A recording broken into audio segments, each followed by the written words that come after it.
Good afternoon. Welcome to today's event on China and the WTO, how and whether they can live together. We are launching this conversation on the occasion of a book that was published on exactly this topic on China and the WTO, Why Multilateralism Still Matters, which is co-authored by two of our panelists today, Petros Mavroidis and Andres Sapir. China's accession to WTO a good 20 years ago in 2001 was considered a huge step forward in international cooperation. However, China's participation in the WTO has been bumpy, with China alienating some of its trading partners, particularly when it comes to the United States. And the question is why? Is China's size and economic model too big and too different to be handled by the WTO? So in other words, is the WTO fit for purpose given China's membership? What is the future of multilateralism? And if not multilateralism, then what? I'm Maria Demeritis, and I am the Deputy Director here at Bruegel, and I'm joined by five distinguished scholars and practitioners who have made many contributions to the subject, to the policy debate, and to actual policies. We're very honored to have you. Welcome to Bruegel. And even though you need no introduction, let me take a minute to do so. We are joined by Anne Kruger, who is a professor at Johns Hopkins University in Washington, D.C. in the US, Pascal Lamy, who is the president of Paris Peace Forum, Justin Yifu Lin, who is the Dean of the Institute of New Structural Economics at Peking University, Petros Mavroidis, who is the Edwin B. Parker Professor of Foreign and Comparative Law at Columbia University, and last but not least, Andres Sapir, who is a Senior Fellow at Bruegel and Professor at the Université Libre de Bruxelles. We will do two things today. In the first half, I will ask our external guests, panelists, to make brief introductory remarks about the issues, the way that they see them. And then in the second half, we will have a conversation and reactions on what we have heard from our panelists. I will also, for the benefit of our audience, I will be monitoring questions coming in through Slido at #trade, and I'm going to try and do my best to pass those to the speakers. With that, let me start with you, Anne. The floor is yours for your introductory remarks. Thank you. It's a complicated subject and we have little time, so I will have to go pretty fast. I start with the obvious proposition that I think everybody would agree with, that nobody, not the Chinese, not the Americans, and not the world, wants a nuclear war. That tells me that we have to live together. We have to find some areas of agreement and cooperation, and some areas where we can negotiate what I will call acceptable boundaries and limits on behavior in other areas. Trade is one of those areas in which it seems to me, and it seems the evidence to me proves, that there is ground for mutual gain by reaching good understandings on trade and on issues in the WTO. As you mentioned, China joined the WTO in 2001. The country made large efforts to meet WTO rules and changed more quickly its trade regime than most of the developing countries that had had restrictive regimes earlier. And China made great efforts to get into the WTO and abided by many of its decisions, or most, in fact, more than most countries did so. So that tells me that there's room for gain. And indeed, I think we did both gain from the relationship until 2016, at which point the new American president, who came into office early in 2017, believed wrongly that the American trade deficit was somehow the fault of the Chinese and the Chinese alone, which of course was not true, and which any economist could tell you that it's a multilateral and not a bilateral event, although individual countries can contribute. And certainly the United States contributed by having excess expenditures over income. So there was no question that there was a deficit. There was no question the US needed to adjust to some extent at least. And there were some other issues. That said, instead of addressing those issues, and instead of using the WTO, which I believe would have been more effective, the US administration at that time started a trade war. China had not been a perfect actor on the international scene, but then neither had the United States. And had we not been a perfect actor, even if we had been a perfect actor before, once we imposed tariffs and did other things that were questionable on the grounds that they were given for them, and I think it probably not compatible with the WTO. Instead, the US went bilateral to deal with China and tried to do it through a trade war, which was clearly unsuccessful And I think the evidence is clear, hurt both countries. It did not help either one. Therefore, it seems to me that there are grounds, and there should be, for starting with the proposition that this is an area in which there can be gains. We can reach understandings on trade, not necessarily everything the US way wants in the US way, but we can reach them only, I think, multilaterally. It does very little good to do it bilaterally. And even the US under Trump complained that the time the Vietnamese and others gained when China lost, because of course goods went through Vietnam to the US or were produced in Vietnam instead of China. And in both cases, the intent was not realized. The trade deficit, of course, got bigger, not smaller. After phase one, nothing has happened, and probably nothing should happen, except I think that it would be desirable for the United States to take the first step in removing some of the tariffs and moving more multilaterally to dealing with the real issues, which are not so much on the trade side as they are, I think, on the macroeconomic side. I could say much more, but I fear that my time is getting close. So I'll just say that multilateralism is much needed. We need to restore the WTO. We need then to address new issues, of which there are many. And if we do it multilaterally, we have a better chance of doing what the United States would want, but we don't have a chance of doing everything the US would want because it is not the only country in the world. Thank you very much, Anne. That was very concise. I will come back to a number of the things that you say. If I may pass on the word to Pascal. You're also muted, Pascal. Okay. Thanks, Maya, and thanks for convening this panel of friends. Let me first congratulate both André and Petros for their book. As you can imagine, I've been reading quite a lot of literature about China and WTO. Being in the machine room always makes you eager to look at what's happening on the roof deck.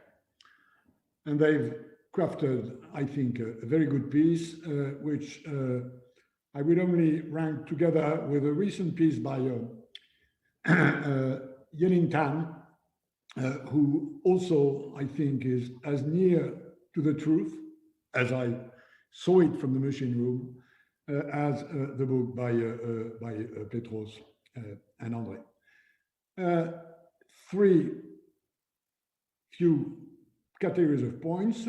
One, about what I believe are wrong, although conventional views. To start with, another about what I see as uncomfortable, although inescapable realities, and the third one about the way forward, which I think it really matters. Starting with conventional views, which I believe are wrong, I can see roughly three of them. One is that China joined WTO on the cheap. This is wrong. China joined WTO after a lengthy negotiation where it had to pay much more in terms of reforming its economy and opening its trade regime than any similar developing country at the time. China, as compared to other developing countries, paid an extra price to join WTO. Second view, which I think is both conventional and wrong, is that China cheated the WTO. The WTO is not a place where you can easily cheat. And the reason for that is that you have a reasonably sophisticated dispute settlement, which make its strength, which is, by the way, the reason why Trump tried to kill it, fortunately missing in mission. But the reality is that China abided overall, not 100%, but US or EU or Egypt or India, neither abide 100% to their commitments. China did abide to this commitment. So the problem, and I'm mostly talking about subsidies because I believe IP transfer is a secondary issue in my view, and that's where I would differ probably a bit from the topography of Petros and André. The reality is not that China cheated the rules of WTO. The reality is that the rules of WTO, as far as subsidies and state-owned enterprises' behaviors are concerned, are weak. They've always been weak, and they remain too weak, and I'll come back to that. Third, conventional wisdom, at least in part of public opinion in the West, which is that China's accession was a mistake. We should not have done that. Wrong.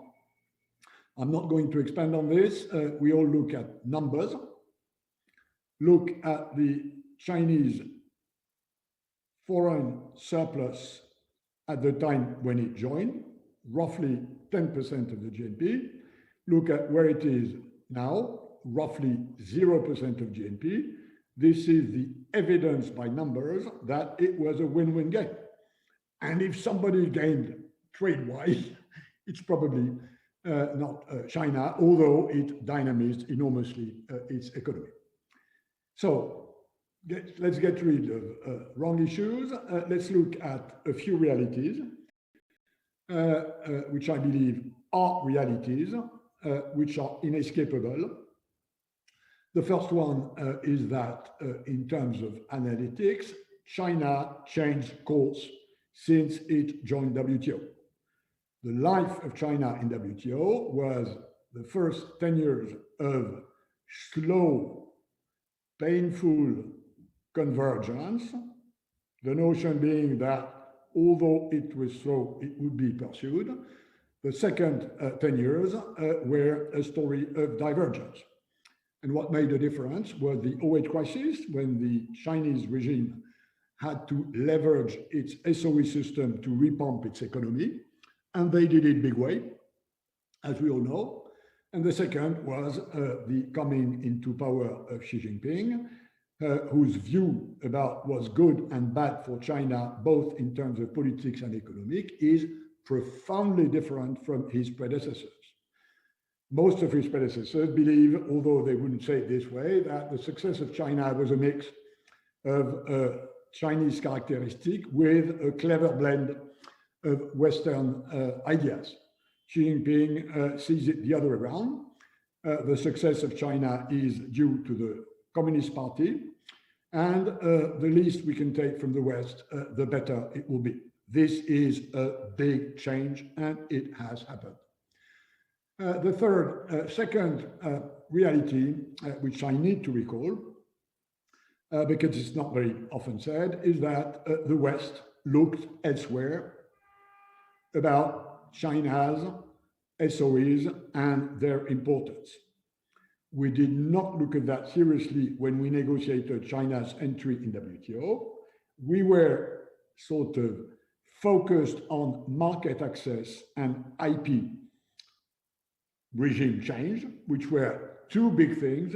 We did not really work seriously, although there's a bit of that in the protocol accession, on the problem of coexistence between state capitalism and global liberal capitalism. That was probably, with 20 years later, a mistake, although, again, I think understandable. The other mistake, which is less understandable, is that the regime of WTO, as far as subsidies is concerned, the ASCM, the agreement on anti-subsidies and countervailing measures, was to be renegotiated as part of the Doha round. This negotiation was mandated, as we say in WTO. The reality is that EU, US, Japan looked elsewhere. They did not seriously activate this negotiation. And the reason why they did not do it, I can tell you openly, because I'm part of this problem in a way when I was EU Trade Commissioner. The reason why they never seriously activated this negotiation is because their lawyers told them that they don't had that a clean nose, and that in opening this Pandora box of subsidies, maybe Boeing, Airbus, or MITI would have a few problems. And this was enough to deter any serious action in WTO on WTO disciplines, which have remained what they were 25 years ago. Third reality, which I think we need to factor in, is that China will not change its economic or political regime anytime soon.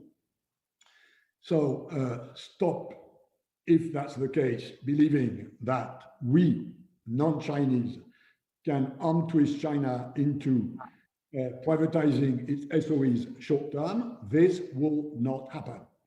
And it will not happen, not least because now China is engaged in a sort of ideological war with the West, and that the more this war gets tense, and the less China will accept concessions of a political nature. Finally, to remain in my allotted time, what's the way forward? The way forward, and I very much agree with what Anne just said, unsurprisingly, by the way. I rarely disagreed with what Anne has said for the last 30 or 40 years on these issues. I think the way forward is what the Chinese themselves call, quote unquote, competitive neutrality, i.e., China accepting after a negotiation, and not because of arm twisting, not because of aggression, China accepting one reality, which is that if there are not more serious disciplines in WTO about what we call state aid in Europe, then trade with China will not remain as open as it has been for the last 20 or 30 years.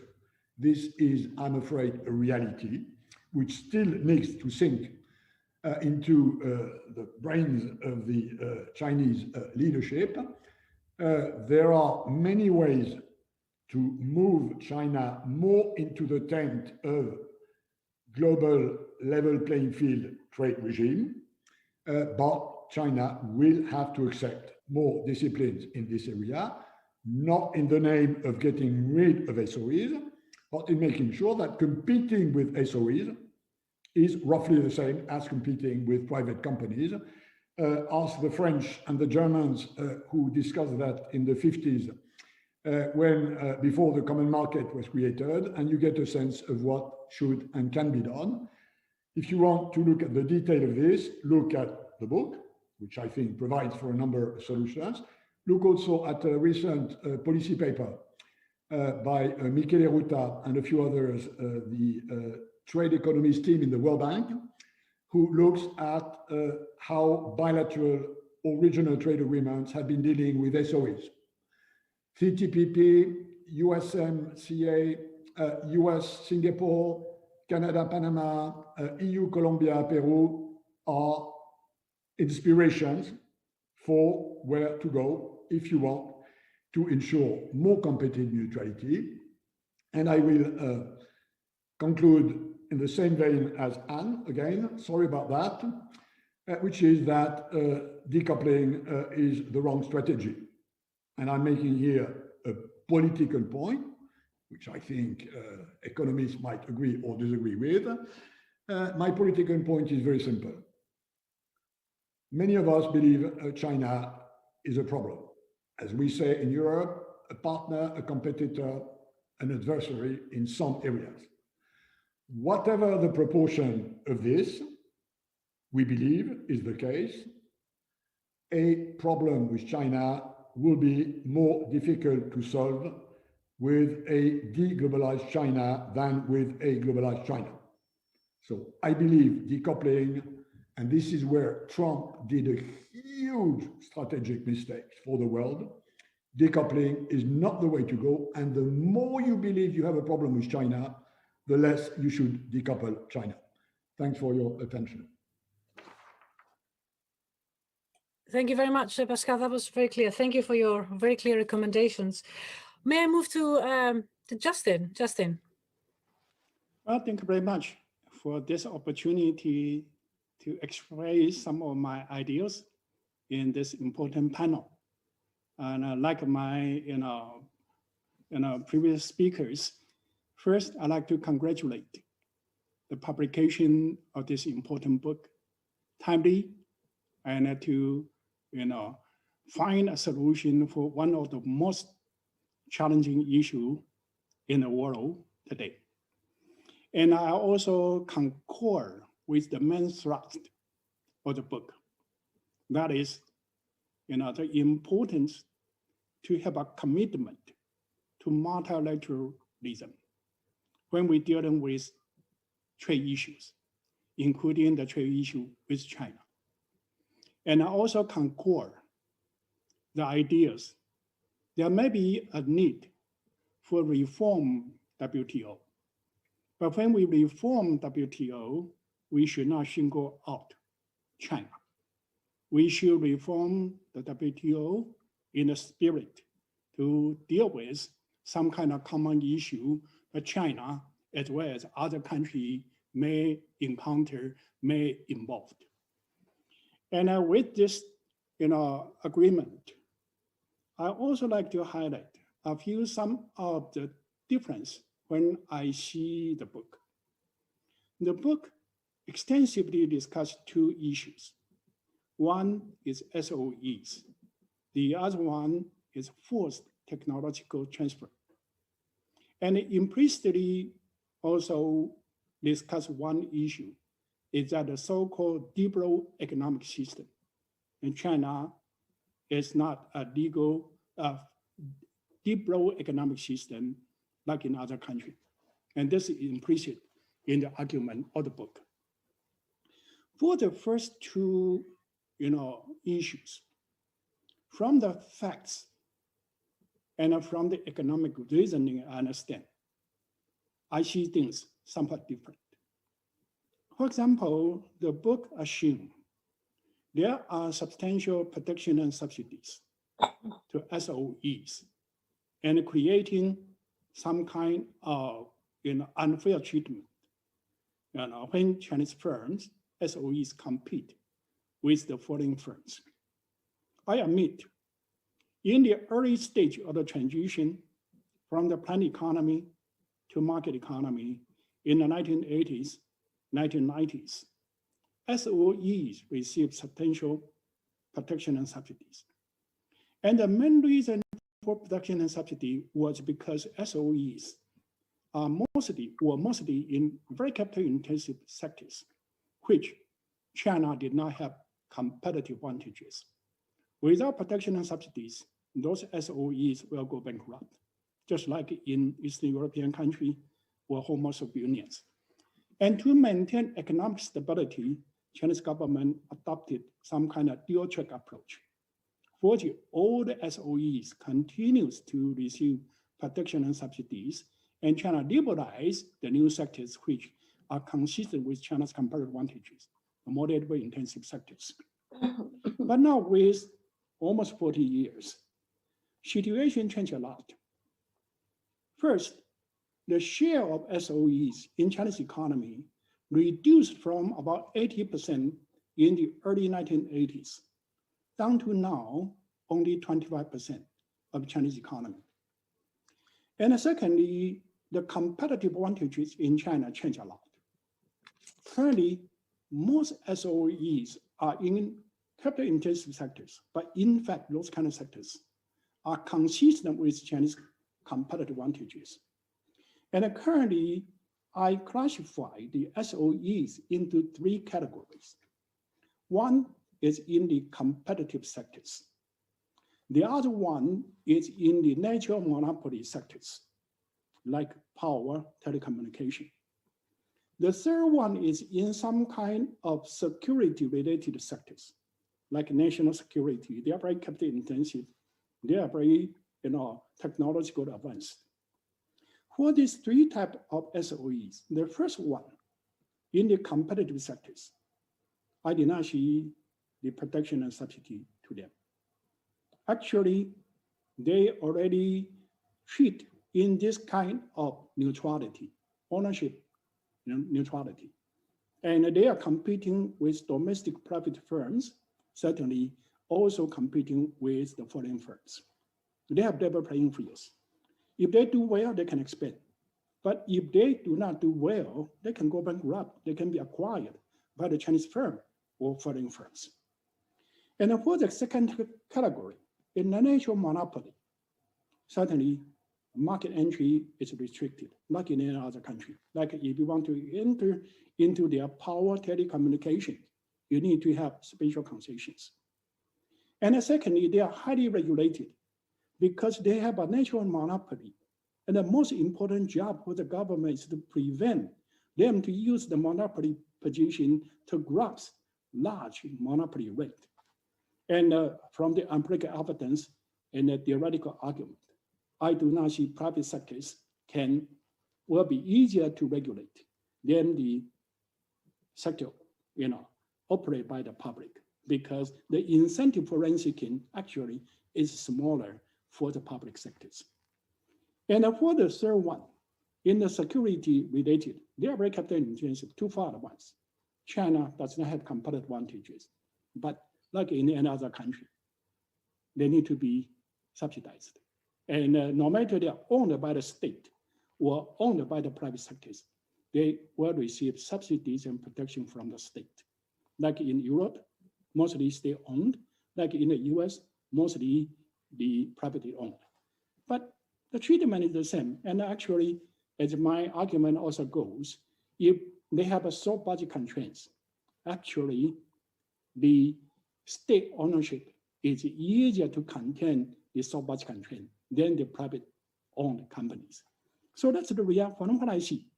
Although there's a lot of accusation, but the majority of the state-owned enterprises are in the competitive sectors.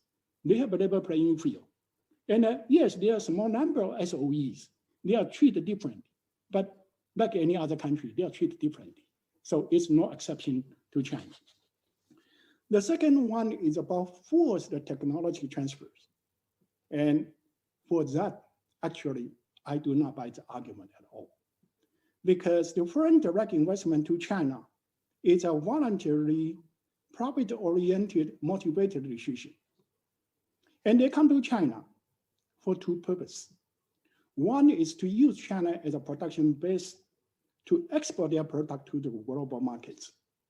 And the other one is to come to China, invest in China in order to get access to the Chinese market. The former one, like Apple's, produce the firm to export to the US, to the world. And the second one, like GM Motors or Ford, they come to China in order to enter into Chinese markets. And in either cases, they have to use the best technology to produce. If they do not use the best technology to produce, how can Apples share their phone in the US market or in the European markets? And also, if they want to enter the Chinese market, they also need to use the best technology to produce in order to compete with the German car, with Japanese car, with Korean car. So to transfer or to use the best technology to produce in China is to the firm's best interest. So I don't see any evidence or argument that is valid for the forced technology transfer. So these are two things I like to, to have some reservation in the book argument. And the third, implicitly, in the book is about the so-called other countries have liberal economic system, and China is non-liberal economic system. The first one, is some kind of assumption, some kind of ideological assumption. And secondly, even you think the Chinese state play a much larger role and them other countries. But is that the main issue for now, the conflicts between China and the US? For that, I also like to disagree. Because in the 1980s, Japan encountered similar problem with the US. And Japan has a liberal economic system, according to the definition. And so what causing the US to have the trouble with Japan in the 1980s? And now the US have the same trouble with China now. I think the main reason is the relative status of Japan rose at that time in the 1980s, and now the relative status of China in a rise, and that causing some concern in the US. And the so-called liberal economic system is some kind of excuse for their action. And so I think that but trade is a win-win, right? China now is, the number one partners with about 120 countries. And number two trading partners for another 70 or 80 countries. And so, trade certainly is good for China, but trade is good for every country. So with this, I agree with Anne, I agree with Pascal, and I also agree with the authors. China should play by the book. For that, I fully agree. And the authors also say, if China plays by the book, there shouldn't be no problem. And from Pascal's statement and so on, China play by the rules. Yeah, China honor its pledge. And if there's something people are not happy with China, they come to the court, the appellate bodies, and China follow the rulings. And so China play with the role, with the rules. And so under the situation, maybe China now is so big, and the WTO need to reform to accommodate the change in the status and so on. For that, certainly open to discussion. And as long as Anne said, discussion, negotiation is better than going to any kind of conference, which I agree. And in the discussion or in the way to reform the WTO, the book's main thrusts are fully agreeable. We should stick to multilateralism. We should not single out China. We should, use this opportunity to revamp the WTO for the good of every country. So let me stop here. Thank you very much. Thank you very much, Justin. That was extremely interesting. I'd be interested to hear from the authors actually about some of the issues that Justin raised. But before we do that, I would like to also give the opportunity to Petros to give his introductory remarks on the general issues. Petros. Thank you very much, my very dear compatriot. It's a pleasure to be here with all of you. I'll make 4 points. First, very short point, just to debunk a myth. When we started doing this book with André, the idea was not to do our wish list of where China is wrong, but we took revealed preferences for granted as an exogenous constraint. We say, what are people complaining about China? And then when we look at the complaints, there are 2 areas where you have with the bulk of complaints, SOEs and transfer of technology. So we don't ask the question, are these complaints legitimate? But we do ask the question, what can you do about these complaints? And what you can do is constrained, and that's my second point, it's constrained by the contract you signed, the WTO. The WTO says, if you have a problem, you go to dispute adjudication.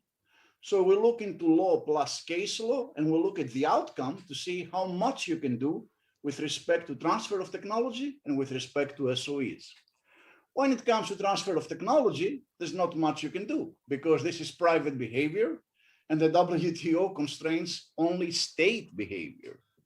Unless if you can attribute behavior to states, you can do nothing against the kind of issues that we see coming up every now and then in different publications.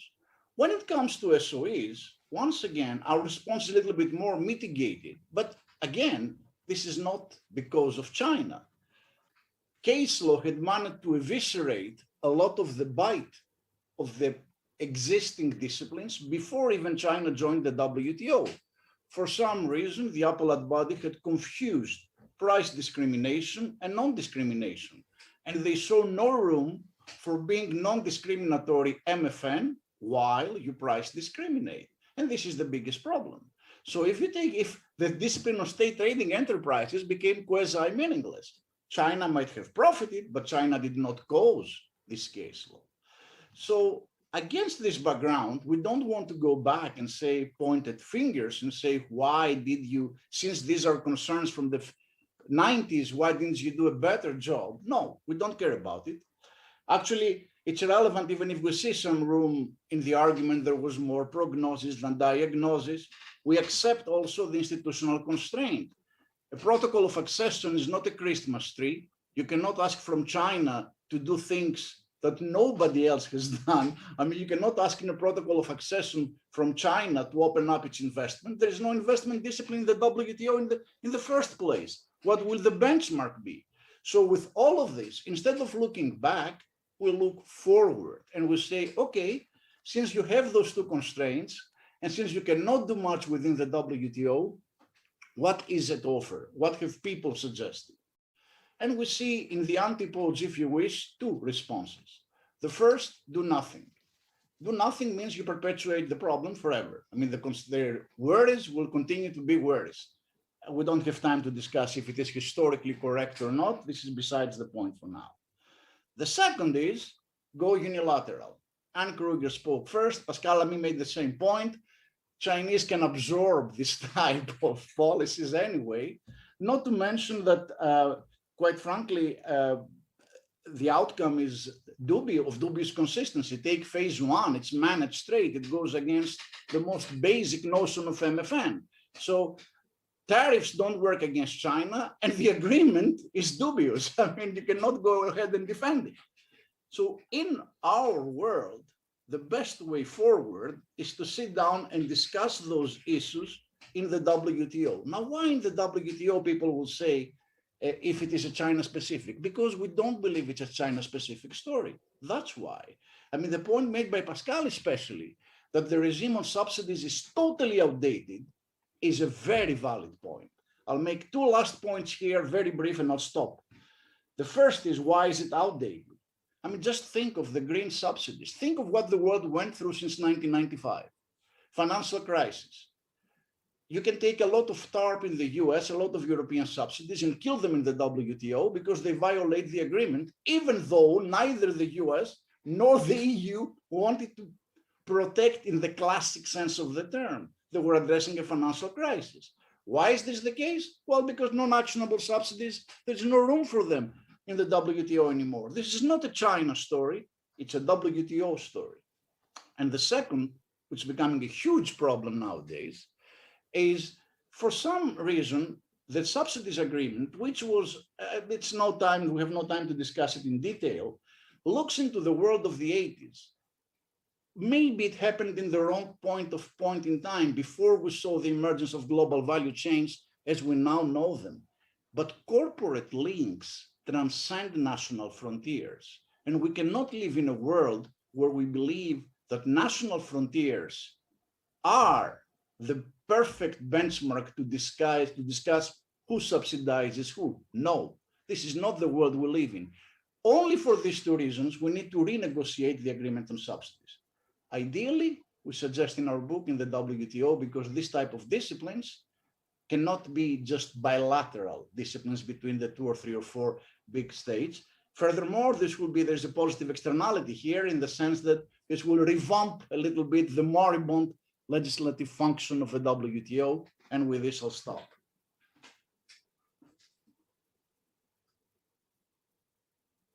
Thank you very much, Petros. So there seems to be a lot of agreement, actually, a number of different things here. So I think that, well, let's kind of revisit that and see whether we can expand on them. Perhaps I can start putting in some of the questions also that are coming. And before I give the floor to Andre, Justin talked about China playing by the book. I think this is the bit that I think he agreed also with that. The question is, what does this book look like? And what I take from both Pascal and Petros is that, the state aid and the subsidies issues need to be part of that book in some form. And here I'd like to also weave in a question that's coming from somebody from the audience called Peter Holmes. What can the EU and the US credibly promise to China in return for its accepting and complying with tight WTO rules on subsidies? I think in terms of looking forward, what can we credibly do that is going to be incentive compatible also for China? But please think about this question as we try to move forward in terms of understanding what is next in the global multilateral system. But Andre, if I can get your reactions first, I would be delighted also to see how you think about some of the issues that Justin rose. Thank you. I'm really delighted to be on this panel and to follow such luminaries as Anne, Pascal, Justin, and Petros, from whom I always learn so much on those issues. Now, it seems to me, listening to the previous speakers, I think we are all on the same page, and the same page being that there is a big challenge for the WTO. So it's a challenge for the WTO. It's not a China challenge. It's a challenge for the WTO. We cannot ignore the fact that at some stage the WTO was and perhaps still is almost moribund. And I think now that we have a new director general, that we so much hope with this new director general, a new president, also obviously in the United States, there is so much hope that indeed the system that was facing great difficulty even before Trump, because yes, I fully agree with Anne that there was a turning point, 2016, when Trump did what he did. But we cannot say that the WTO system was in great shape. So in a sense, Trump does not come entirely out of historical, out of the blue. There was a climate there, and obviously then there was a person like Trump who took the decisions that he did. But the system, the WTO system, was in difficulty. Now, I think this is the element which is the most important one, to look at those matters from a historical perspective. Indeed, China's accession to the WTO, its attempt to first accede to the GATT, as Pascal rightly said, was not a light affair. It did not happen overnight. It was a long drawn process, because indeed both sides, I think, did understand what it meant.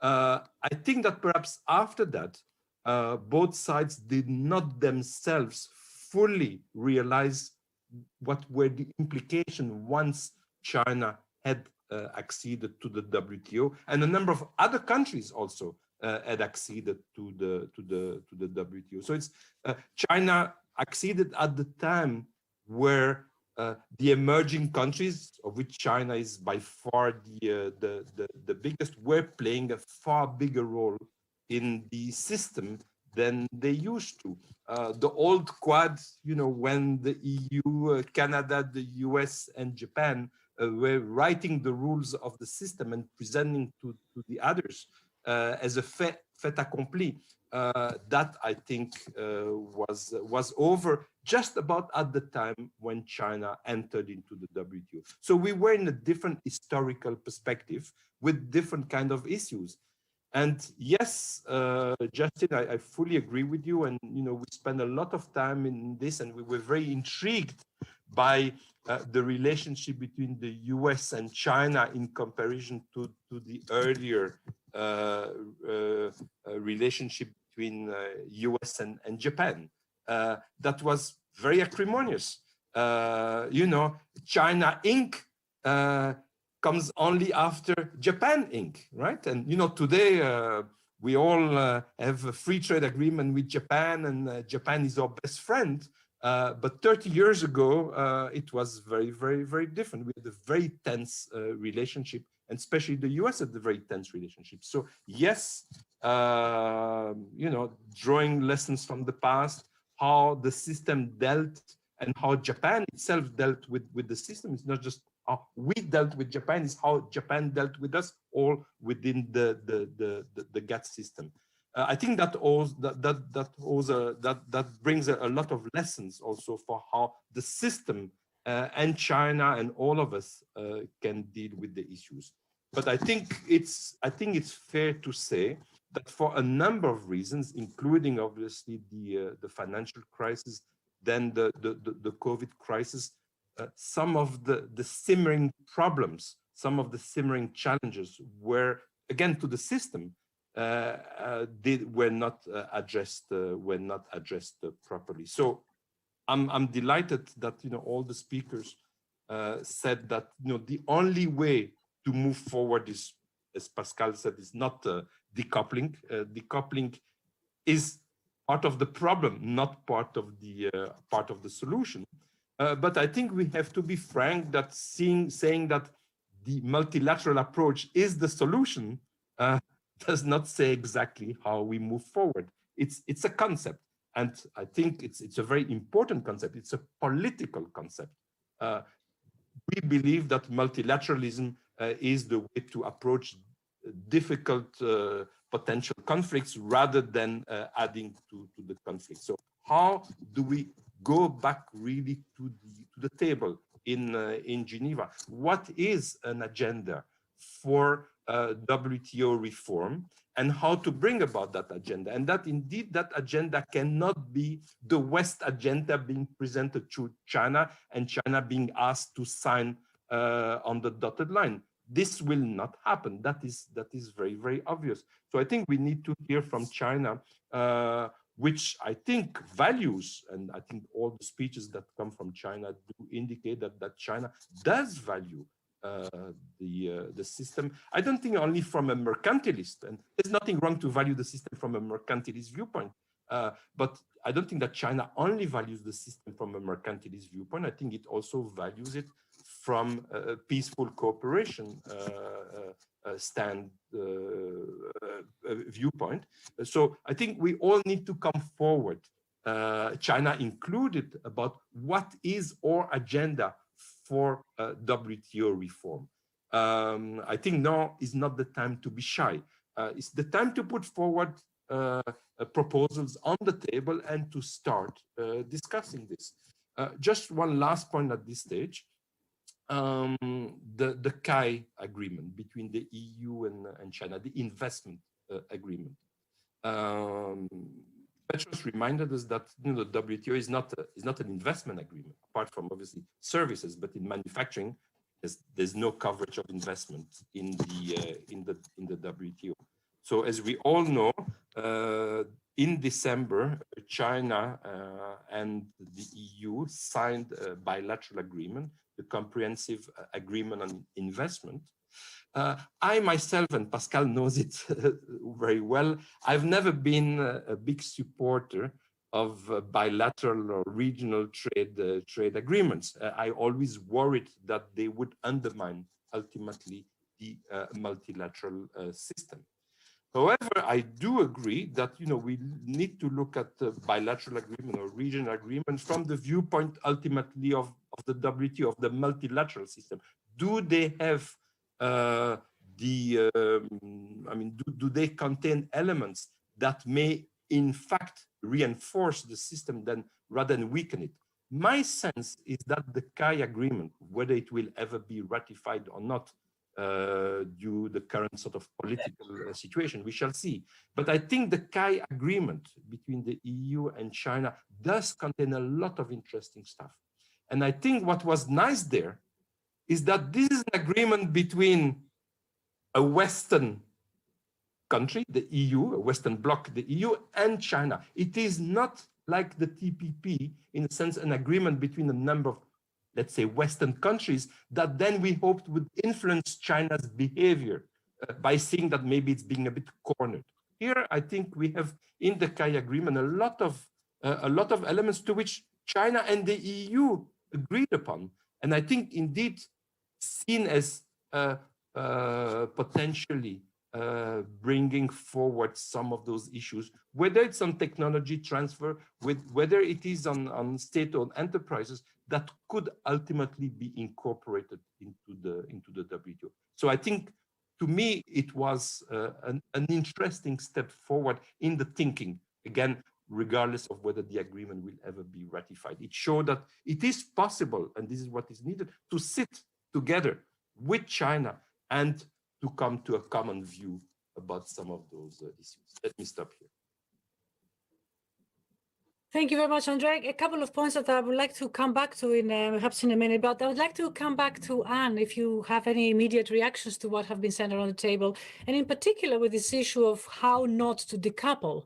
What is the reform agenda that you see from the US perspective, but also more global perspective we would like to see? And how do we make sure that we do make it not just the European or US agenda, but actually a global agenda where China is a very important player there. What would be on your wish list?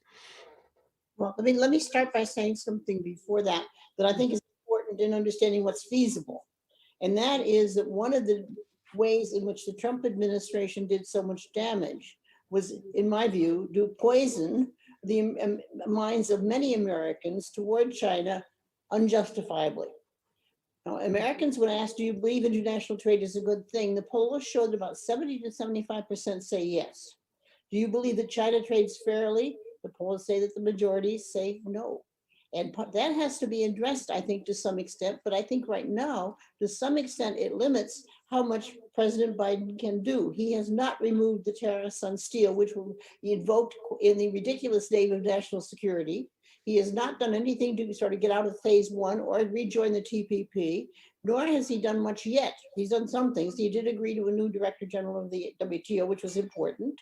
And he's done some other things that are important, but he's not been able to do as much as I think he would like to do, even in terms of trade, partly because I'm afraid he cannot lose any support he has, because at least in the US Congress, he's already very close to not having been able to get anything through the Senate.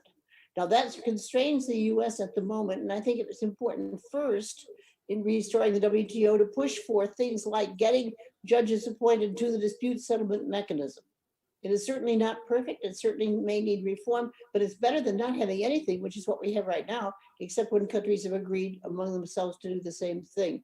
So I think the political constraints on going forward are there. And I think that it's important for other countries to try and work to influence American opinion, at least to some extent, in terms of these issues that we've been discussing and seem all to agree upon. So I think that there is a political constraint here. I'm not sympathetic with President Biden on trade, except that I believe he's gone as far as he possibly can go now to get any part of his agenda through, and has not much political capital left at the moment.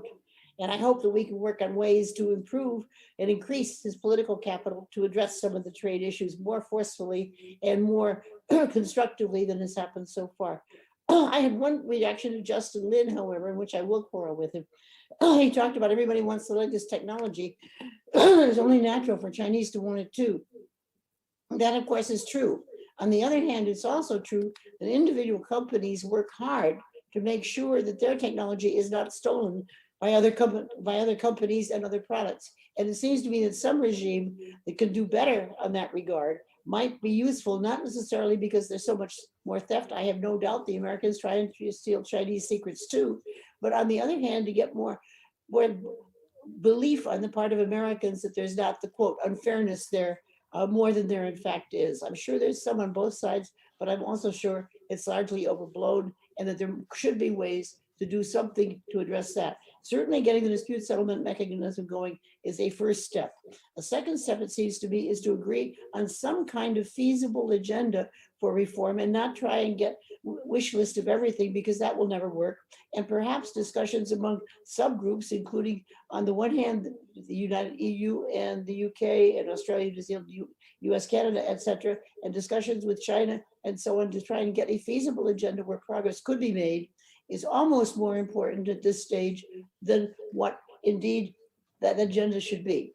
Now, having said that, it does seem to me that the US could and should, as a first step in, so to speak, a goodwill token, sort of say, okay, we will remove our tariffs on the Chinese goods and get them back to the multilateral tariffs that are legal and otherwise okay. In that process, China might think of something that it might offer the US in return, if the China does that, to start building trust among the countries to get, as I said, not only the administration, but also public opinion in the US less biased than it now is, which it seems to be as important in permitting the administration more room. So I don't have a constructive agenda completely, because I can't think what the Chinese might want to offer, but I'm sure there are things they can think of that if the US removed their tariffs, they might be willing to concede or give ground or whatever, or ask for something a little bit different. At the moment, I'll stop there. Thank you very much, Anna. Pascal, if I may turn to you also, if I can, perhaps on your capacity, if you could tell us a little bit more about the EU position. I was very interested in the argument that André made about the KAI and the bilateral versus the multilateral. I think on this, at least in this constellation of speakers, there seems to be a lot of agreement on the need for multilateral solutions. And yet here we are, Europe, going the unilateral way. Do you think this is inconsistent? Is it undermining multilateralism? And what is it achieving that is actually constructive in this respect? Well, I'll answer your question, Naya, and then a few other points that were made, which I think need a bit of reaction. Sure. The EU has gone bilateral with CAI. But, you know, the EU is a sort of halfway between bilateral and multilateral. The EU is the first one to have extracted from China what no other did, some commitments on SOE behaviors, as they have, by the way, in human rights for the future, or environmental issues. And I think this is a case where bilateral agreements lay the ground for future multilateral agreement, because if EU or US or China accept something, EU-US have been agreed on some SOE disciplines. I'm not saying that's all, but you know, it's already quite a big chunk of a multilateral negotiation, especially given that this has to be dealt with basically between US, China, and Europe. So I think it is a step forward.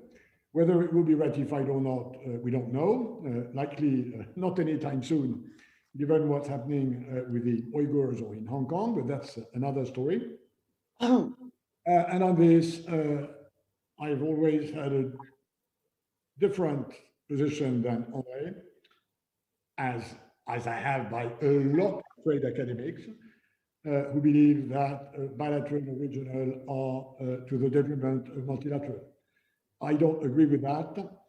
I've always said I'm on the side of the Chinese proverb, don't mind the color of the cat, provided it catches mice. And if you catch bilateral obstacle to trade, fine, you push in the way of catching multilateral obstacle to trade. One point I'd like to make, which is where I have a different position than Justin, who very eloquently advocated China SOE regime in saying, look, after all, this is rather banal. It's not a real problem. Others do the same. Okay. First, I don't have the same numbers as you, Justin, on the size of the SOE sector in China. Your number is 25%. My number is 35%. Now, we're not going to fight about numbers, but it makes a difference whether it's 1/4 or 1/3 of the Chinese system, which is under direct state and CPC control. This is also the problem. The problem is not just subsidization, is that it is driven by the state and by the party, which makes coexistence in a global market capitalist system. You know, I'm not the biggest fan of capitalism, as many people know, but let's be frank, this is, for the moment, the dominant regime. So I don't have the same numbers as you, Justin, and where I don't have the same view as you is on the dynamics. Absolutely true. The Chinese privatized from, let's say, 80, 100% by the time of Deng Xiaoping to way below 25% in 08, 05, 06, 08. The problem with SOEs is that since it has regrown very consistently. So this, in my view, is the problem. Or it's part of the problem because it shows a sense of direction which will make this problem worse rather than easier if things keep going this way. Another point which was roughly made, which is, well, China, and I totally agree that China abided by the rules and lost some disputes to which it conformed. But let's be frank, a dispute on subsidization with the existing agreement in WTO is a labyrinth. It's a procedural mess, and you have to spend hundreds of thousands of dollars with trade lawyers before finding something that you can bring on the table when you are not deterred by the Chinese system in saying, if you bring a case against this or this or this, goodbye for your next license or authorization. So there is a sort of gray zone there, which we need to have in mind. Third point I would like to make for a bit of hope. I already said there is a mandate to renegotiate the ACM. So you don't need China to agree to this renegotiation. It is agreed that this has to be done. It was not done for reasons I briefly explained, but there is a mandate. And by the way, the post-COVID period may be a good situation where to renegotiate the ACM, given the amount of public money and state money that the West has been pumping in its economy, including in supporting a lot of businesses with public money. So maybe the sort of, maybe the midway between global market capitalism and state capitalism has shifted away a bit on the direction of China, and maybe a compromise might be easier in these conditions. And on Kai, I already said I agree with what Andre says. I think the EU has gone some part of the way in bringing China in this direction. And the reason why China moved, we all know, was a purely political reason. There was a window of opportunity. And by the way, the EU has an easy point to make that they are just catching up vis-a-vis what the US with Trump had extracted from China in terms of investment concessions. So I deeply believe, not because I'm a European, but in this case, the EU has a clean nose. They catched up in terms of their comparative advantage in investing in China. And I think they moved the goalpost a bit further in the right direction, not all the way, but if you combine this and the other agreements which I have mentioned, plus what's already in the papers which US, Japan, and EU produced last year in terms of where the reform should go, I think there is enough material on the table. The expertise, the technical work is roughly done. It's a question of politics. Thank you, Pascal. If I perhaps can stay with you for a minute, because there's actually an interesting question that has just come in from our audience. Giorgio Leali from Political Europe is asking that next week the Commission will unveil its anti-subsidies tool. What, in your view, should be in the new tool, and what mistakes should be avoided? I think the EU position, which, as you know, has shifted. I mean, the EU trade policy in the 5 years to come will be fairly different from what it was until now. It's not a change of paradigm, but it is a change of inflection. It had already started, by the way, 3, 4, 5 years ago, from a sort of opening markets main strategic line to making the EU economy more resilient. And this is a shift. Second, I think, and I mentioned this in my initial remarks, China has to understand that trade with China will not remain as open as it has been if China does not accept more disciplines on state aid. And what the EU will table, which, by the way, is the follow-up of a low-key, low-noise, but very important reform they did under the previous commission on revising the anti-dumping regime, which is the reason, by the way, why this notion of China, whether China is or not a market economy, has totally evaporated, if you notice that. And the reason for that is that now China is not discriminated anymore by EU anti-dumping rules. Everybody is treated on the same line. The reality being that now everybody is treated like China. Not that China is treated like everybody is treated like China. So expect a reinforcement of these trade defense instruments, not least to have the necessary armory in terms of trade defense, which will make EU sort of nearer to the US in terms of the substance of what you can do with a trade defense instrument. I think this is building a sort of deterrence capacity in case China would not move on disciplines on state aid. Okay, that's very clear. And in fact, I think this is also a good time to bring also Justin back in this conversation, the WTO reform. And Anne asked, what can you bring also to the table that can be negotiable and what is feasible to be achieved? But before I do that, I also want to throw a question that now 3 people are asking in the audience. And I know this is a question that is a bit obvious, but it's an important one to put on the table. And it has to do with the possible evolution of current and special and differential treatment principle. So these debates on self-designation versus specific criteria. This is asked by Ali Utku Atalay from Turkey. And I think this is an issue that, not everybody will need to have a view on this. But before we do that, Justin, what are your thoughts on the reform of the WTO agenda from the Chinese perspective? What do you think China can bring to the table and encourage the negotiation that all the panelists are asking for? Well, for the WTO, China's position is clear. China support globalization. China support open trade. China like to strengthening the function of the WTO.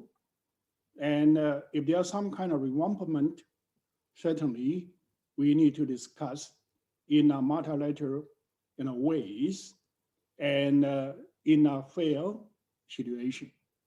And we need to base the improvement on the facts instead on some kind of imagination or false accusation.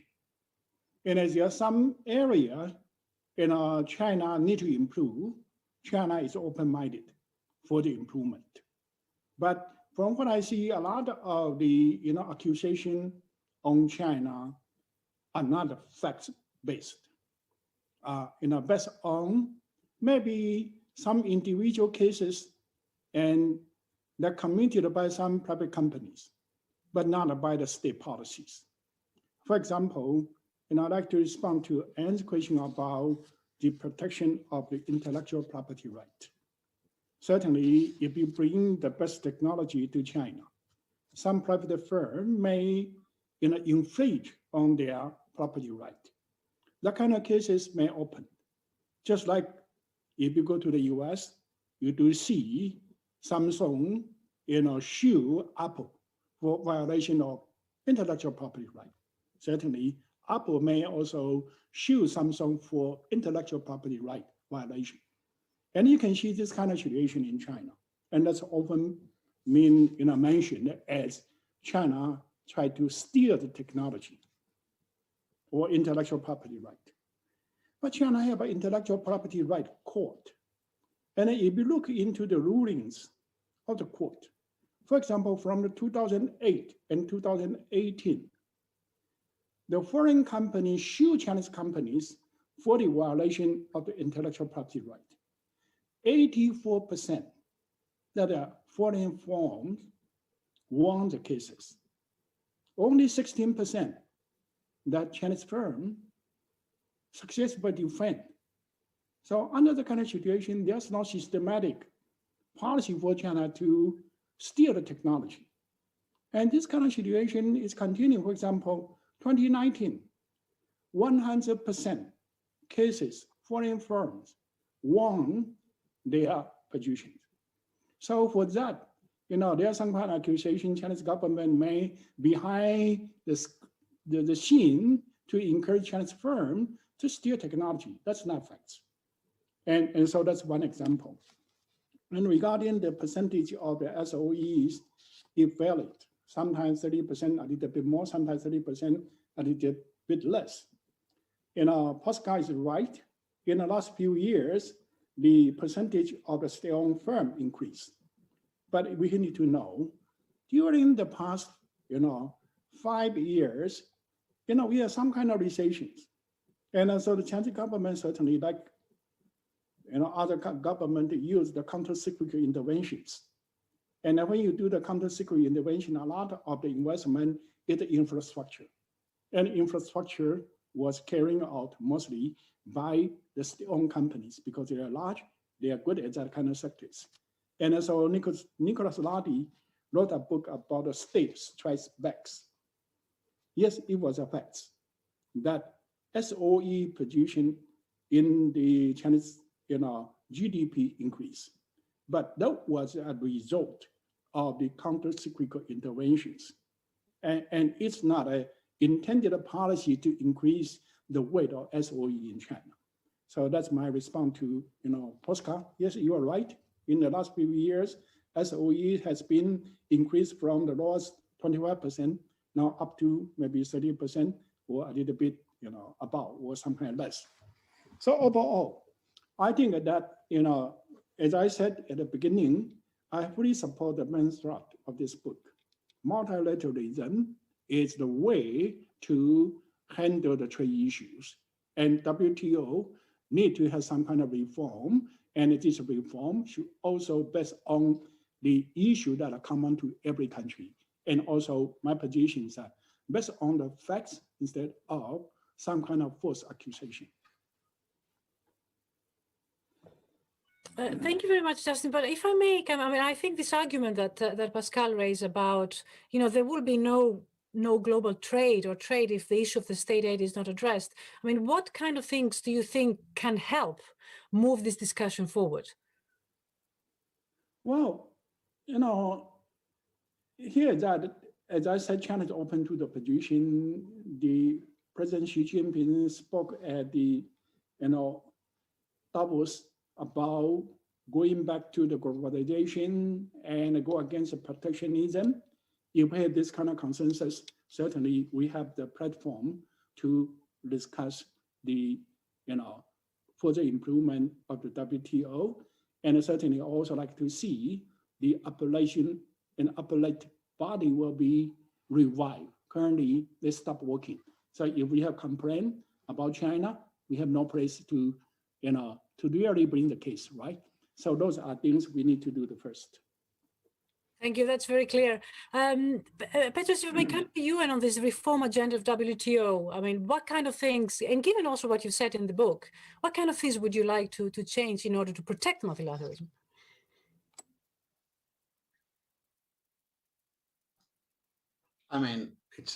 It's a long list, but if I'll take one thing, which is to me the most important, I think they move too fast away from Tokyo round codes. I think when you discuss non-tariff barriers, it doesn't make sense to negotiate across 164, 90% of who simply have no time to discuss or no preference in the area. You cannot discuss non-tariff. It's easy to do the GATT agenda tariffs with no regulation inside, with 164 heterogeneous players. It's very difficult to negotiate non-tariff barriers, which is all about regulation, with heterogeneous players with asymmetric preferences. So in my view, the one thing that I would do on priority basis in the WTO is make access to plurilateral agreements easier, allow like-minded players to go forward faster, and then open the door to anyone who wants to join. Otherwise, look what's happening. Michele Ruta has this paper after paper after paper in the World Bank on deep trade agreements. Andre and myself, with a young Swedish economist 10, 11 years ago, we checked all free trade areas by EU and the US. What did we realize, following a paper by Andre in the 90s? What did we realize? All of the modern agenda on trade is being discussed between 2-3 like-minded guys. And what does the WTO do? Almost nothing. Pascal said it 10 times. What do we do? Tariffs? Tariffs are over now. It's less than 3%. How much? Agreement on trade facilitation. One agreement in 25 years. Isn't that the though, however, going against the spirit of multilateralism? If you just encourage like-minded countries to go forward, then they can accelerate. Not, And if not at all. I don't think Tokyo Round was a step back. I think Tokyo Round was a step forward. It's Tokyo Round agreements that eventually became multilateralized 10, 15 years down the road when others were ready to join. But why should they block those who want to go further, faster from doing so? Why? I don't understand. Within the European Union, I'm not saying EU between Sweden and Greece, they're homogeneous, no. But the degree of heterogeneity is much less than in the WTO. And you still have enhanced cooperation. How on earth can it be in the WTO where you have players 70, 80,000 per capita income and $400 per capita income to expect that we'll all walk at the same pace? I think it is unrealistic, honestly. we'll be interested to hear also from others on this. Anne, did you want to come in? I see you raising. Yes, I wanted to make two comments. One practical step, and I'd be interested in Pascal's reaction, would be to get some kind of a group from the WTO to discuss getting one international accounting standard that all countries could agree to. It would have to be, of course, allow for individual differences as a secondary part. But on the other hand, some of the subsidy issue really comes down to a matter of people not trusting other people's accounting and things like that. And that could make quite a difference. So I think that's one thing that could really help in all this.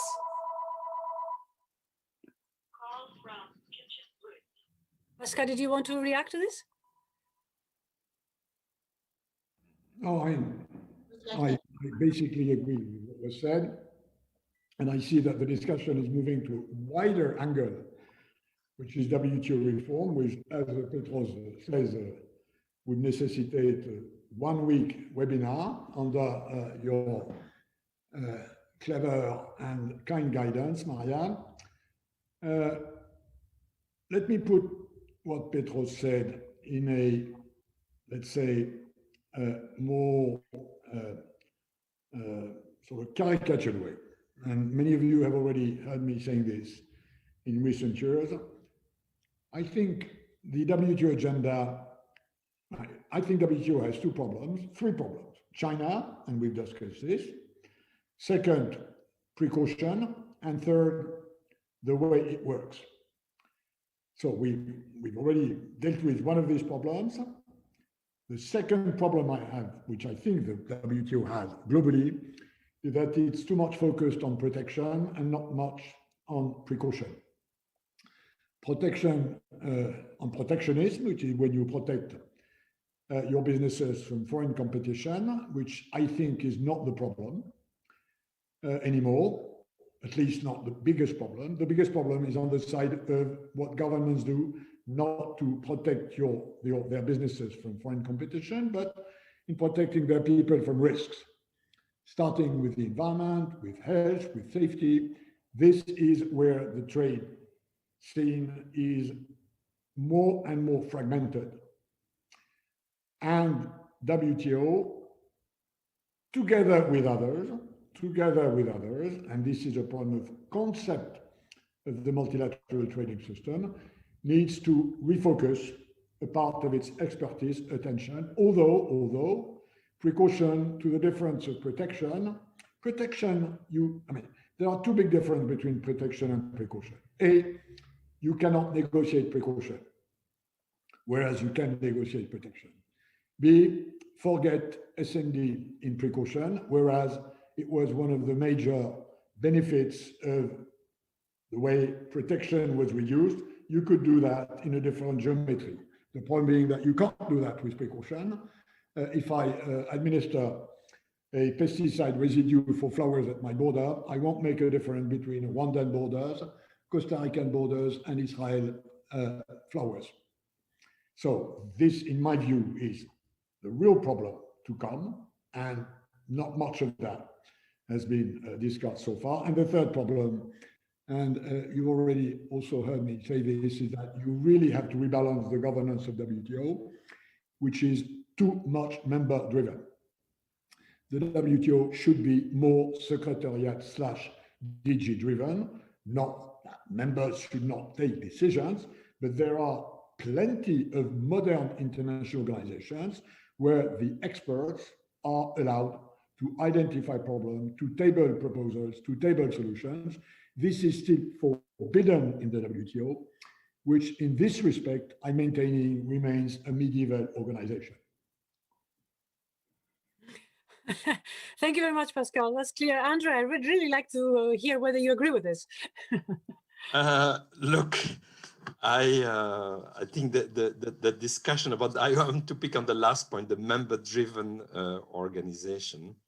And it's obviously, I mean, Pascal has huge experience, you know, first at the European Commission, then as Director General of the WTO, and obviously the two organizations, Commission and WTO, are very different, very different animals. So I sympathize very much with him, and in a sense with this frustration or wish, you can put it whichever way you want. Do I believe that we are on the eve of making a change there? The answer is no. When I talk to, I say I wish we were, not, but when I talk to people at the USTR, the first thing they emphasize is the WTO is a member-driven organization. Remember, and after that we can start discussing. So I don't know what is the view in Beijing, and you know, Justin will tell us. But it seems to me that I mean, for Europeans, this is something which is easier to conceive of. Again, because of what you, Pascal, said, you know, because of the nature of the European Union, the European Union being itself already multilateral, and we have the kind of institutions that we know. I think that especially for the large countries like the United States, again, I'd like to hear you know, about China. This is going to be a very hard one. So that's one point. Second point I wanted to make, I mean, you know, we can turn this issue, you know, when Petros and I, again, we chose this topic, we did not choose China as the starting point of our discussion. The starting point of our discussion was the WTO.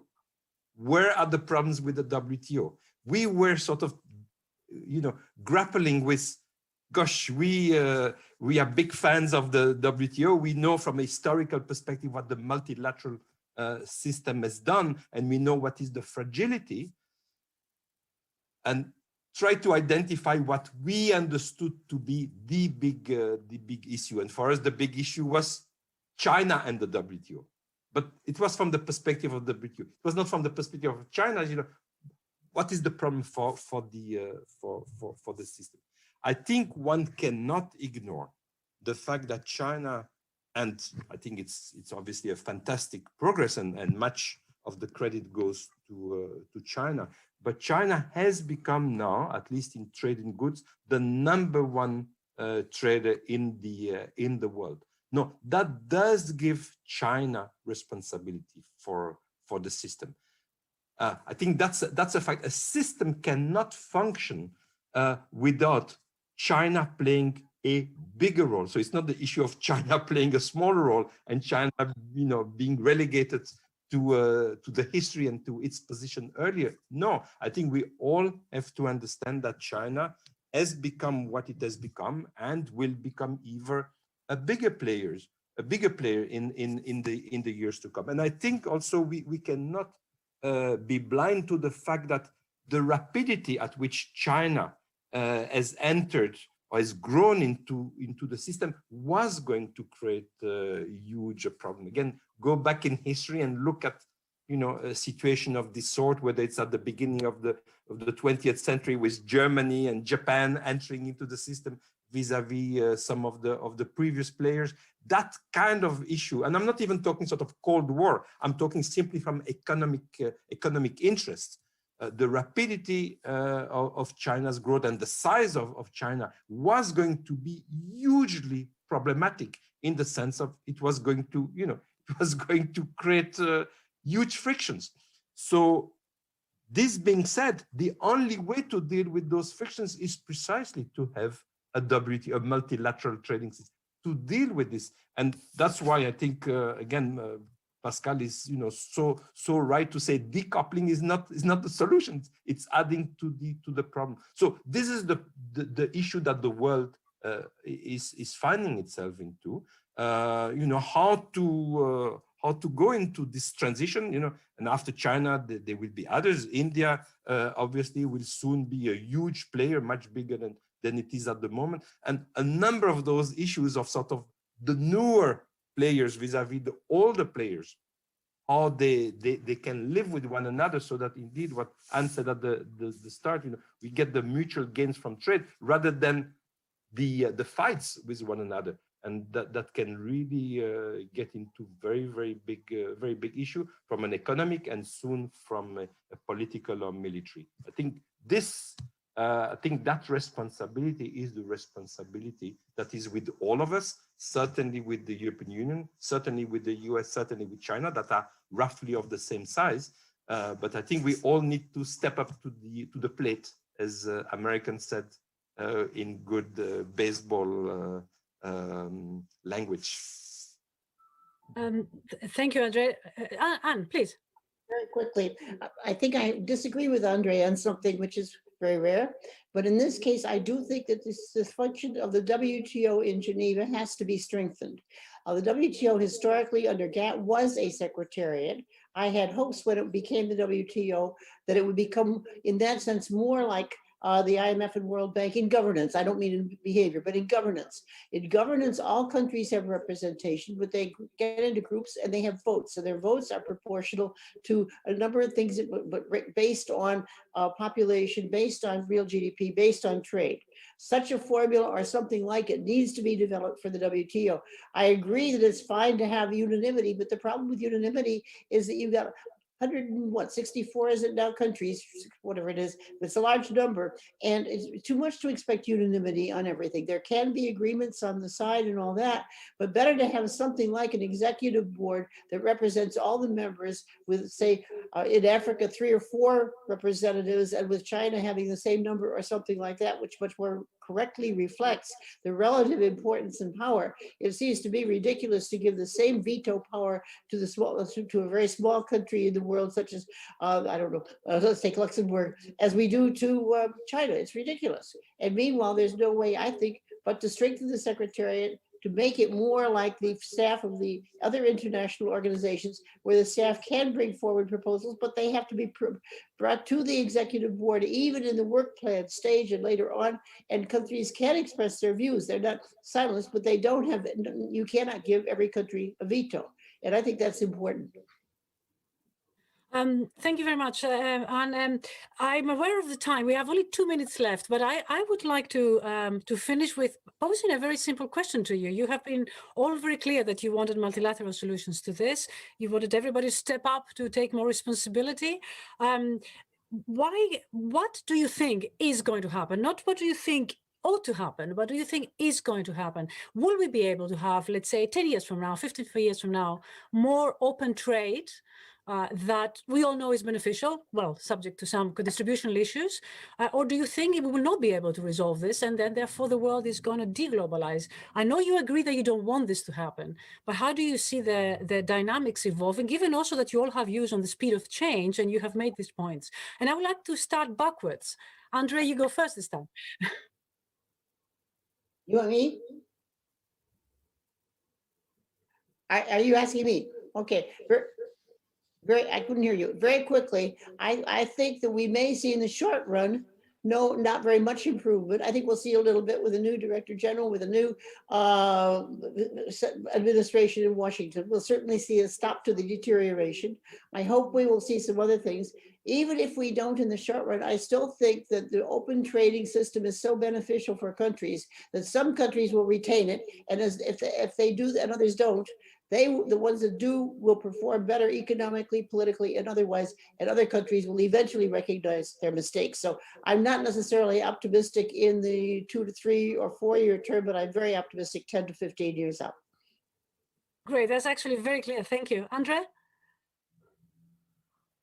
So I think also that now is the time to rebuild trust. I don't think that the China issue is the number one priority in a sense in order to rebuild trust. I think to have a discussion and agreement around two major issues that I think should be able to assemble the whole membership, which is health and climate.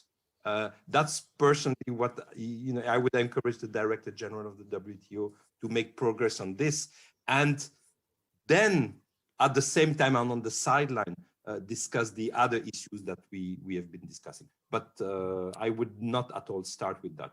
Start with issues that can assemble everybody, not on a plurilateral but on a multilateral. What is the interest for the entire membership, health and climate issues? Oh, the broader reform agenda. Thank you, Andrea. Petros?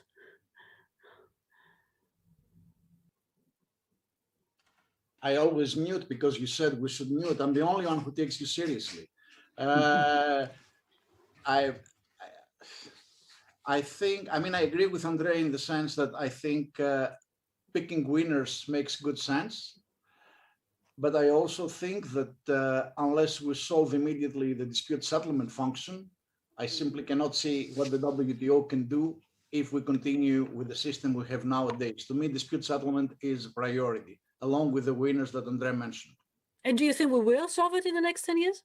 Well, in the next 10 years, I hope so. I wish I could see the future 10 years from now. I hope so, but we might have to readjust to a one instance adjudication. Great, thank you. Justin? Well, I like to see the WTO resume its active function, including the appellate body, and also continue to champion the globalization, because from China, we benefit a lot from that. And we like to see other countries also benefit from the globalization, from the trade. And China now become a large country. Certainly China like to be responsible stakeholders. China will be happy to share more responsibility if China is allowed to share the responsibility. Thank you very much, Justin. And I think, Pascal, you have the last word. One, I don't believe the world will deglobalize, not least because of the huge costs this would entail for everybody.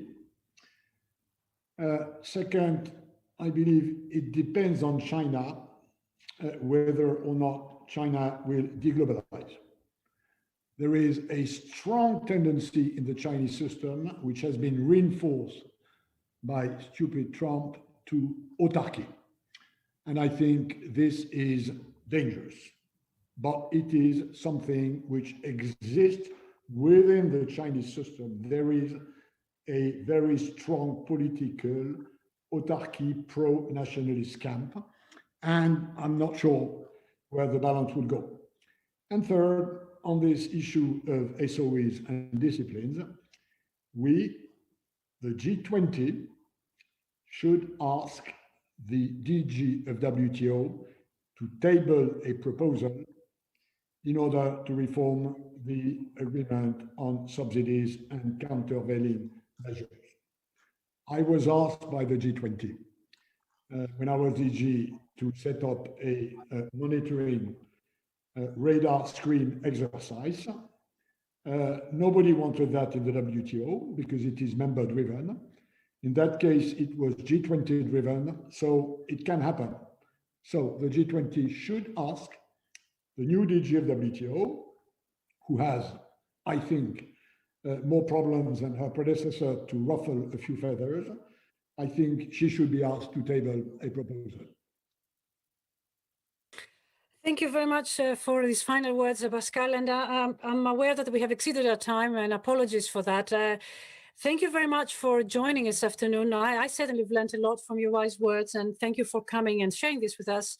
And Pascal, Justin, Petros, and Andrea, thank you for putting this together. This has been a wonderful event. That's all we have time for today. Thank you for joining us, and I hope to see you soon in some other event. Bye-bye. Bye-bye. Bye-bye. Thank you. Bye-bye. Thank you so much.